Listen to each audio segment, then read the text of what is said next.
Tanah air, ku tidak kulupakan, kan terkenang selama hidupku.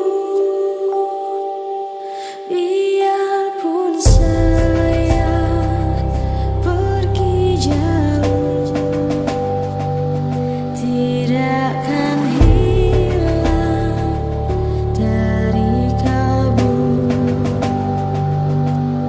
Tanahku yang ku cintai. Oke. Assalamualaikum warahmatullahi wabarakatuh. Mas Sugeng, hari ini Waalaikumsalam, Mas Ju. Sugeng. Waduh, sehat loh. Kelihatan, Alhamdulillah ya kelihatan, seger dan tetap semangat. kelihatan berisi, pipinya kelihatan berisi. Alhamdulillah. Iya Mas Sugeng ini. Sudah lama gak ketemu nih. Oh iya. Ketemu di Oh. ada traksi. Iya, jadi ketemu terakhir tuh di kafe ya, tengah kota ya di KTK. Iya, Iya, iya, iya. betul Mas. Tapi pertama terima kasih loh ini Mas Sugeng sudah berkenan hadir memenuhi undangan dan saya melihat di sini produk dari tempatnya Mas Sugeng dari Corina Group ya, dari sumber energi Barokah ya, PT Ya. SB itu saya lihat ada yang bisa nyangkut loh Mas, potensi Mas dari dunia kami. Jadi sedikit pengantar aja Mas Sugeng, ini traksi itu adalah diksi dari kata workshop atau bengkel Mas. Jadi workshop itu Oke. atau traksi itu di dunia perkebunan itu udah kata dari zaman dahulu itu pertama kali berdiri. Nah, di sini untuk dunia perkebunan khususnya di kelapa sawit itu ada 3 pilar Mas. Yang pertama estate atau kebun. Ya, jadi Ya. kita memang produk untuk melakukan perawatan hingga panen Mas. Nanam, rawat, panen gitu ya Mas ya. Kemudian yang terakhir ada yang kedua atau yang terakhir itu mill atau Ya. pabrik kelapa sawit. Nah itulah dia yang memproduk macam-macam turunan dari TBS atau tanaman buah segar ya.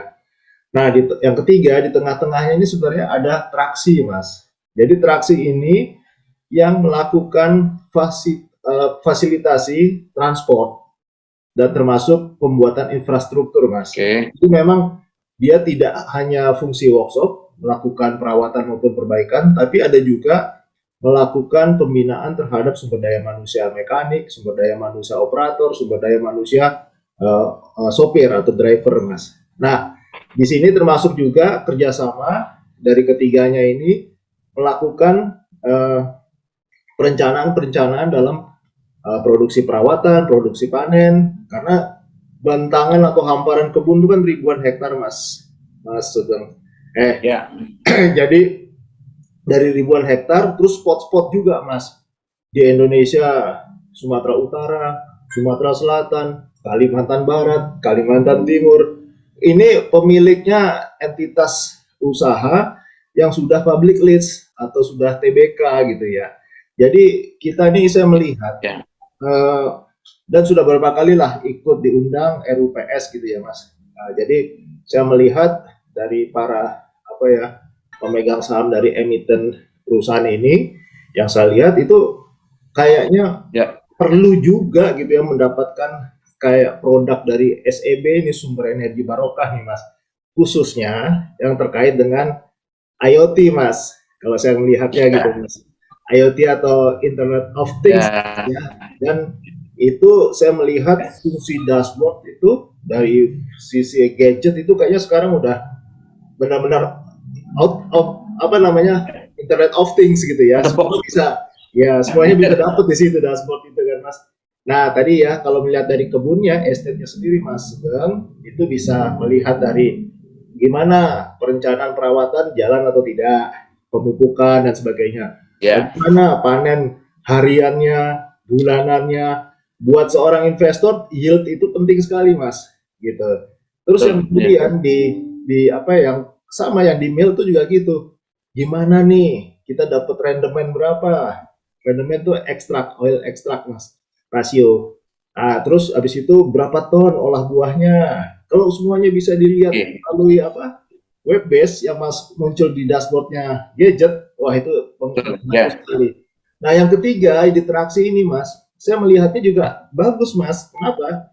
Karena unit aset alat berat itu ratusan, Mas. Kemudian yang namanya dump truck itu ribuan. Bener, Mas, ini nggak Ya. bohong. Jadi pada saat kami itu melakukan apa yang namanya tata kelola Ya. itu memang luar biasa anunya apa sulitnya, tapi jadi gitu ya Mas ya. Bahkan Ya. dari suatu entitas usaha yang besar dan sudah TBK itu kayaknya penting sekali Mas untuk mendapat akuntabilitas ya ta, mendapat apa transparansi gitu ya, real time gitu ya Betul. Mas. Betul. Saya kira ya. Jadi kalau saya Ya. lihat kemarin, wah Mas Sugeng nih pernah punya produk yang dikatakan smart city, tau Mas. Yuk kita gimana Ya. dibuat konsep yang lebih singkat lagi, kita buat lebih apa sempit lagi, tapi aplikasinya di plantation atau perkebunan gitu Mas. Dan saya rasa ini Oke. kalau sudah kita announce lewat sini, mudah-mudahan nih para pemirsa bisa juga mendapat insight gitu Mas. Mendapat insight, oh iya juga ya, Ya. bosku ini, karena kita melihat Mas, ERP, SAP itu sudah ada Mas di setiap perkebunan. Itu investasi gede itu Mas. ERP itu SAP itu. Namun semuanya mandek Mas. Mandek di level apa namanya? Asisten, supervisor, asmen. Tapi belum connect, bahkan belum lihat transparansinya gitu Mas Sugeng. Kalau ini Ya. kita sudah melihat, bahkan seorang apa pemilik atau pemegang saham yang yang ingin melihat satu apa emitennya yang khusus di Kalbar, yang khusus di Kaltim, yang ini itu bisa kelihatan semua gitu loh. Yield, terutama yield Mas. Yield dari buah, yield dari minyak kayak gitu Mas. Saya melihatnya ini menarik sekali Mas. Kalau dari traksi yang bisa saya lihat itu pertama, wah ini preventive maintenance untuk alat berat, untuk si dump truck dengan running hours HM, hour meter atau running hours kilometer itu kan ada berkalanya mas. Betul. Ada berkalanya, ada Ya. Betul. periode killing. Ada logbooknya.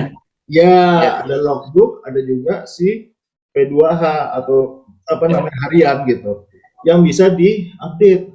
Jadi ini harusnya besok nih jatuh tempo nih gitu ya. Gimana Betul. pengadaannya entah itu air cleaner, entah itu oil filter, entah itu apa filter-filter yang lain gitu ya. Daya oli, material, grease dan sebagainya udah datang atau belum? Nah, itu sangat valid itu Mas. Jadi Ya. dari sisi apa periodic maintenance, kemudian material dan komponen spare part dibutuhkan.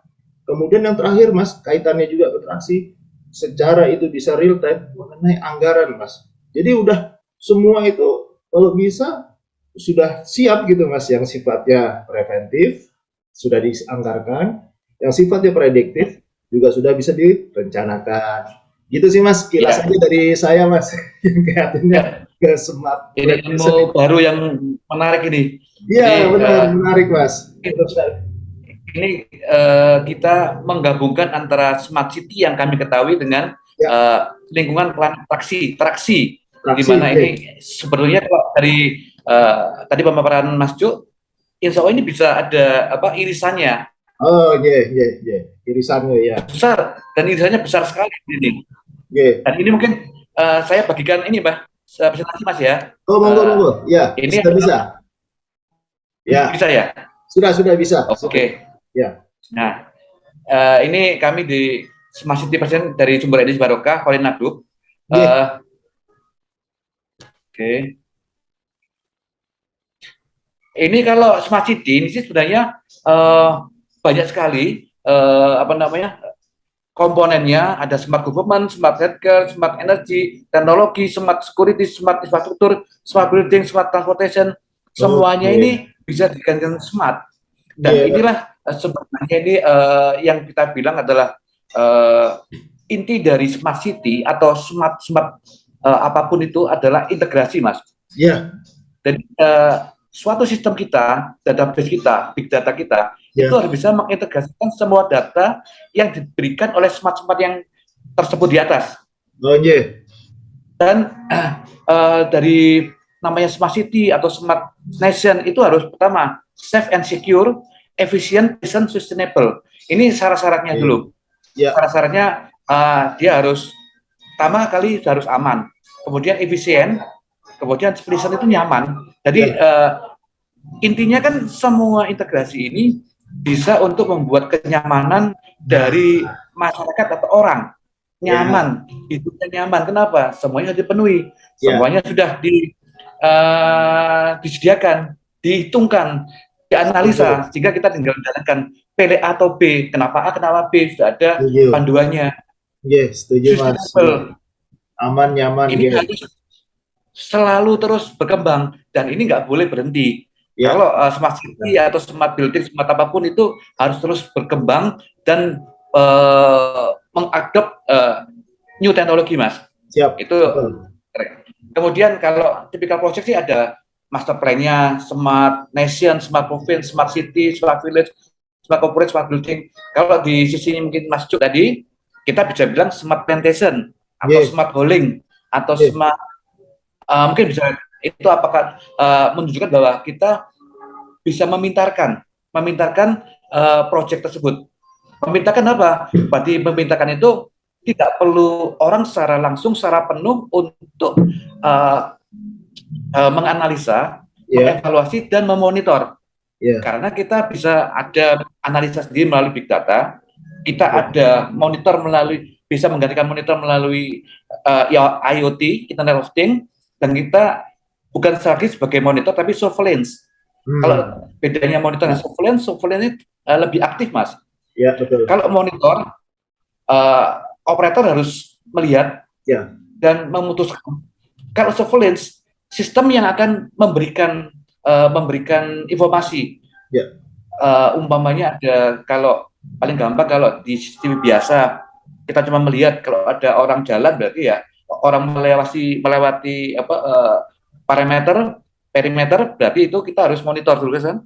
Kalau surveillance, kita nggak usah melihat, begitu ada orang melewati perimeter, otomatis dia memberikan early warning.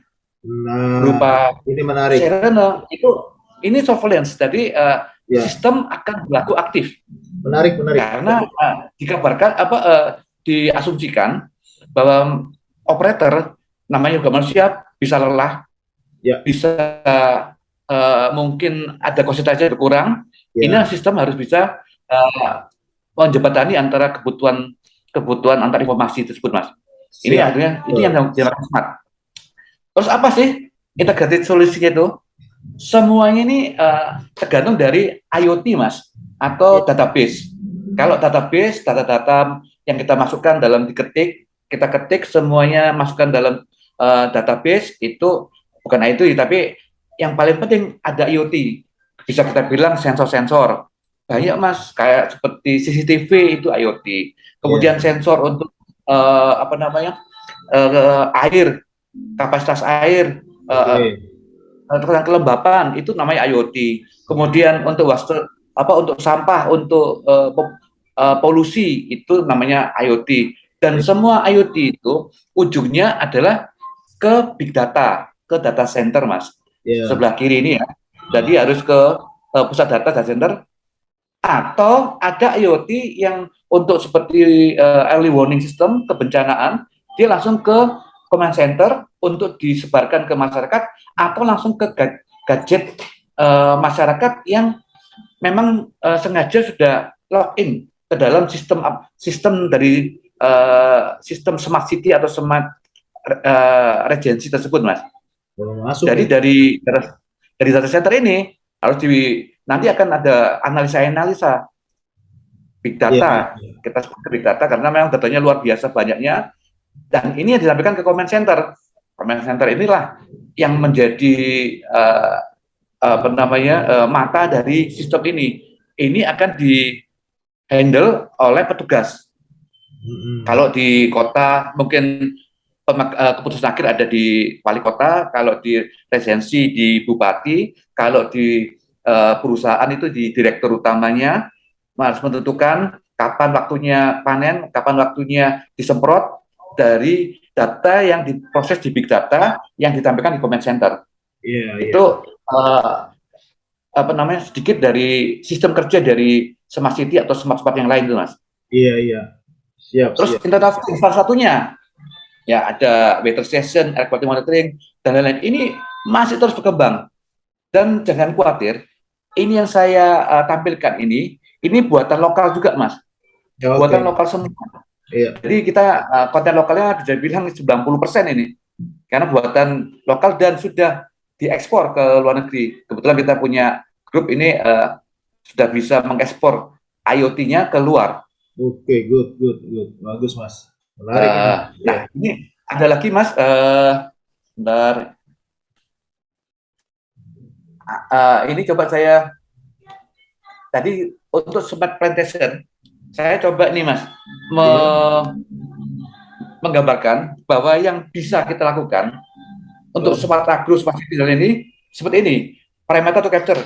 Ini ada kecepatan angin, arah angin. Ini bisa kita temukan dengan IoT sehingga ini yang kita data-data yang masuk dalam IoT yang diproses di dalam data center, kemudian proses big data ini ditampilkan dengan command center menjadi real time monitoring. Jadi kalau umpamanya kita bisa tahu nih, kalau seperti wind speed, wind direction ini semuanya yang bisa kita integrasikan datanya, kita bisa memperkirakan ini besok ini waktunya kita nyiram apa enggak ya? Besok ini waktunya kita kasih apa namanya? Kasih pupuk apa enggak ya? Dan ini kalau data-data ini bisa kita integrasikan, kita bisa forecast weather secara real time dan secara lebih akurat.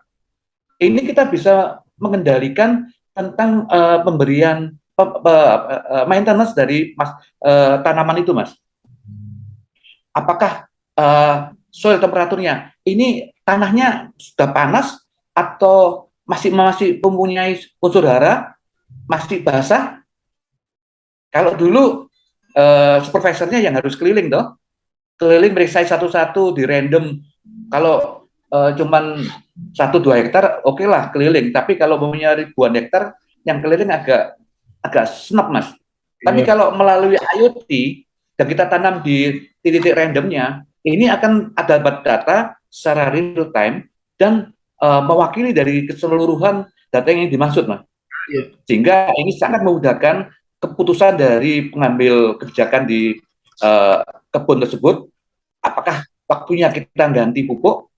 Apakah waktunya kita ganti sistem penyemprotan dari yang mungkin drip atau mungkin jadi snorkel mungkin seperti disemprot gitu karena kurang air.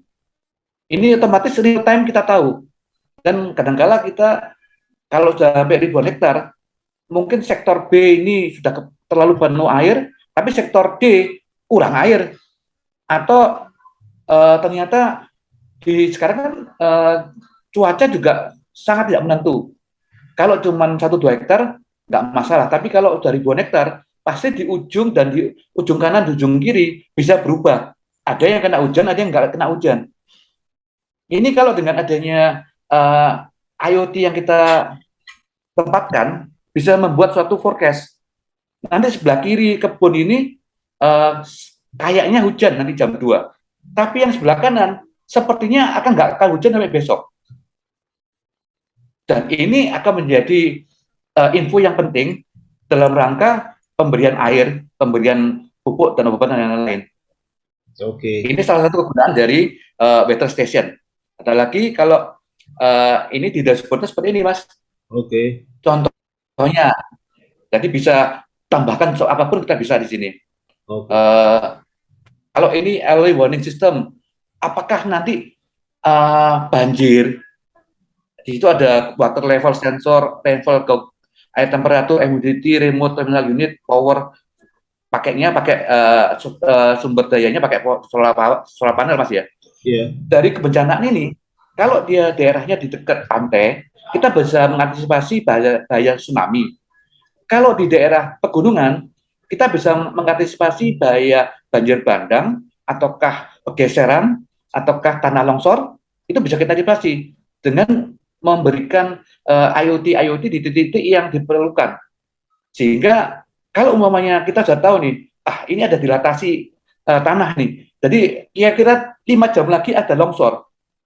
Kita bisa evakuasi kayak, atau mungkin kira-kira seminggu lagi ada longsor. Kita bisa, karena sensornya ini kan berjalan 24 jam, Mas. Dan ini dibaca oleh big data, dianalisa oleh big data.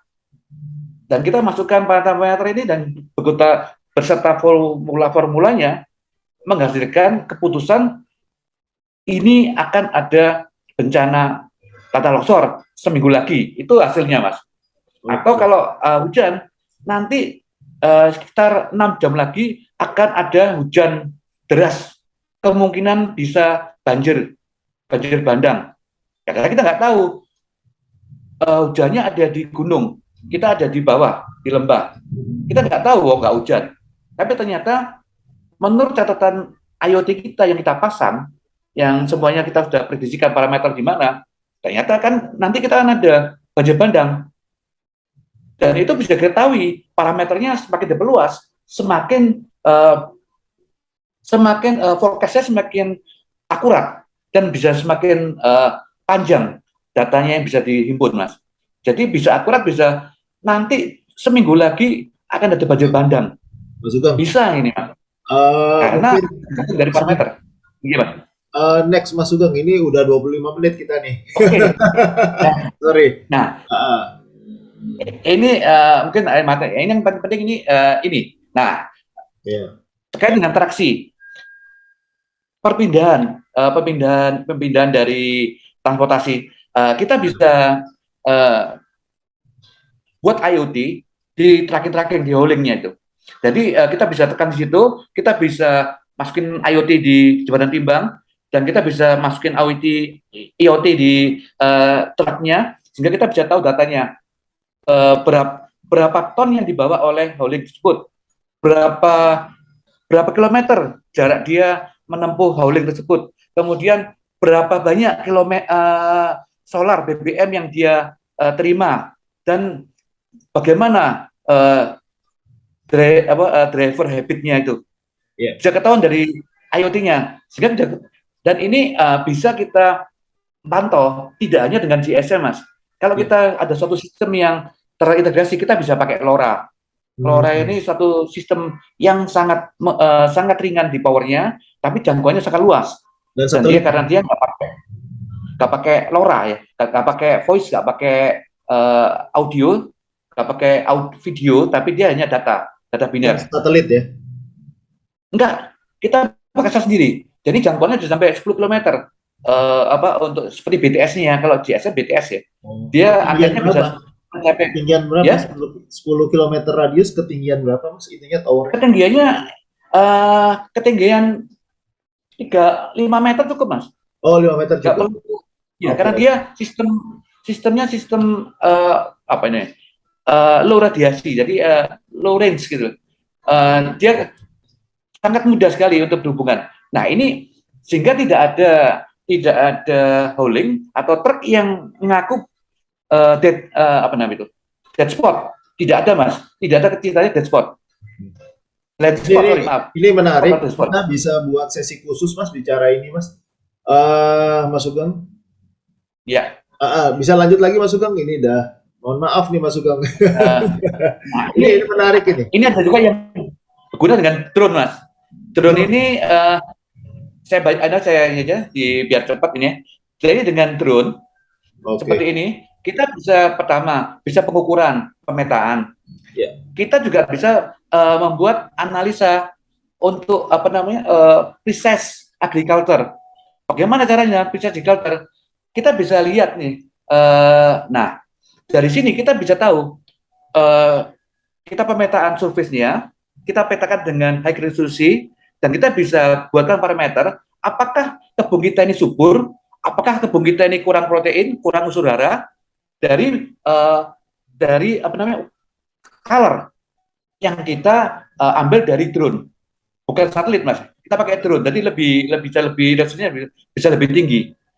Ini yang sangat berguna bagi mungkin kebun sawit ya, dengan ribuan hektar. Tidak perlu orang untuk meneliti, tapi dari data awal, dari drone yang diterbangkan, paling selesai kalau 1.000 hektar ya mungkin seminggu selesai.